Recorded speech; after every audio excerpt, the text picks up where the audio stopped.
Hello everyone, আশা করি সবাই ভালো আছেন। আমিও অনেক ভালো আছি। আজকে ব্লগে আমি আমার ব্লগিং জার্নি নিয়ে কিছু কথা বলবো।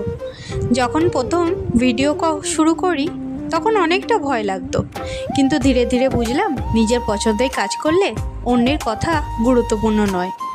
ব্লগিং করতে গিয়ে অনেক মজার ঘটনা আছে জানেন তো। কখনো ক্যামেরা অন না করেই অনেকক্ষণ কথা বলেছি, পরে গিয়ে দেখি কিছুই রেকর্ড হয়নি। কখনো পাবলিক প্লেসে ব্লগ করতে ভয় লাগতো, লজ্জাও লাগতো। পরে বুঝলাম বেশিরভাগ মানুষ নিজের কাজে ব্যস্ত, আমায় কেউ দেখছে না। তাই এখন আমি অনেকটা কনফিডেন্স পাই। প্রথম দিকে একদমই ভিউজ আসতো না, এখনও খুব কমই ভিউজ আসে, আরও ভিউজ কম ছিল। কিন্তু আমি ভিডিও বানানো বন্ধ করিনি।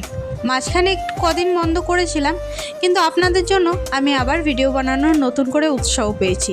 ধীরে ধীরে নতুন কিছু শিখেছি। ভিডিও এডিট করা, আগে ভালো ভিডিও এডিটও করতে পারতাম না, আস্তে আস্তে ভিডিও এডিট করা শিখলাম। থাম্বনেল বানালো, থাম্বনেল তো জীবনে বানাতেই পারতাম না, অনেক কিছু দেখে থাম্বনেল বানানো শিখলাম। ক্যাপশন লেখাগুলো আস্তে আস্তে কী ক্যাপশন দিলে আপনাদের ভালো লাগবে বা কী লিখলে সত্যিই ভালো লাগবে সেগুলোও শিখেছি। এখনও আমি শিখছি, কিন্তু একটা জিনিস আমি বুঝেছি, নিয়মিত কাজ করলে ধীরে ধীরে উন্নতি হয়। আমার লক্ষ্য ভিউজ পাওয়া নয়, আমার দৈনন্দিন জীবনের ছোট ছোট মুহূর্তগুলো আপনাদের সঙ্গে ভাগ করে নেওয়া। আর আপনারা কিছু কিছু কমেন্টে বলেন বা কেউ কেউ মেসেজে আমাকে কমেন্ট করেন যে খুব ভালো লাগে তোমার ভিডিওগুলো, তুমি ছাড়বে। তাদের জন্যই আমি ভিডিও মোট কথা বানাই।